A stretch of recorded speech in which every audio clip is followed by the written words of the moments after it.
Tuhan bersamamu. Inilah Injil suci menurut Yohanes.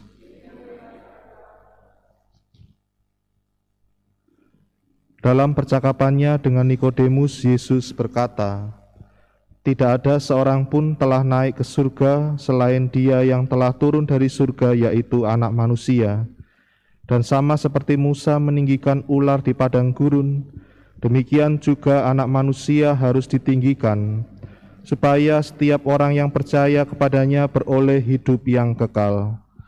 Karena begitu besar kasih Allah akan dunia ini, sehingga Ia telah mengaruniakan Anaknya yang tunggal, supaya setiap orang yang percaya kepadanya tidak binasa, melainkan beroleh hidup yang kekal. Sebab Allah mengutus Anaknya ke dalam dunia, bukan untuk menghakimi dunia, melainkan untuk menyelamatkannya." Demikianlah sabda Tuhan.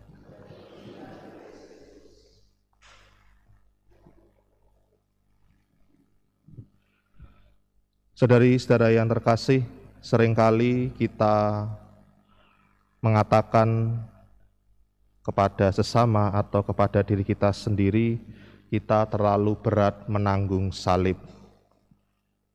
Mungkin saat kita mengalami permasalahan itulah yang dimaksud salib, harus menanggung banyak penderitaan.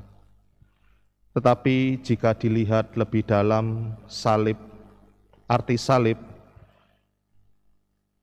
pada salib Yesus itu sendiri, salib bukan hanya sekedar menanggung penderitaan, tetapi salib menjadi tanda bahwa Yesus telah menang atas maut dan menunjukkan betapa besar cinta kasih-Nya kepada umat manusia, sehingga Ia harus mengorbankan diri-Nya untuk keselamatan umat manusia. Dan itulah yang kita dengar dari bacaan dari Rasul Santo Paulus kepada jemaat di Filipi, di mana Allah mengambil rupa sebagai seorang hamba yang tidak mengambil kealahannya, tidak mengambil kekuatannya, tetapi seperti manusia mencoba menyelamatkan manusia dengan cara manusia, dan kembali mencoba untuk menyelamatkan manusia lewat pengalaman salib yang juga dialami oleh manusia.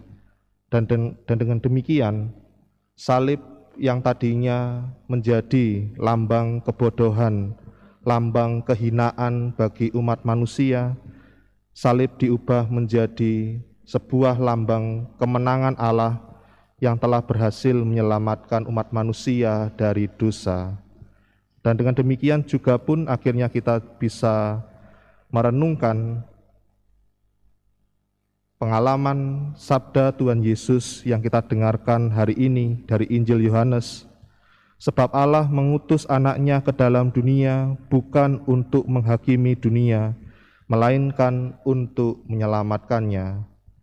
Jadi salib bukan sebagai bentuk penghakiman atas dunia, tetapi sebagai bentuk lambang Allah yang menyelamatkan dunia. Ya, memang manusia membutuhkan sebuah lambang agar dirinya disadarkan bahwa pengalaman Allah yang menyelamatkan manusia sungguh-sungguh hadir.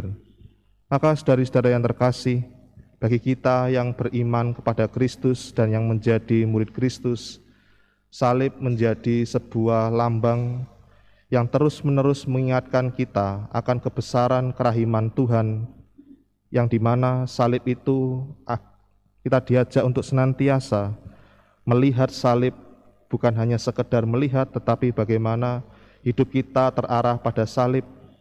Dan memang hidup terarah pada Allah harus menanggung segala pengalaman yang tidak enak, tetapi pada akhirnya ketika kita hidup dalam kehendak Tuhan, keselamatan kekal telah ada di dalam diri kita.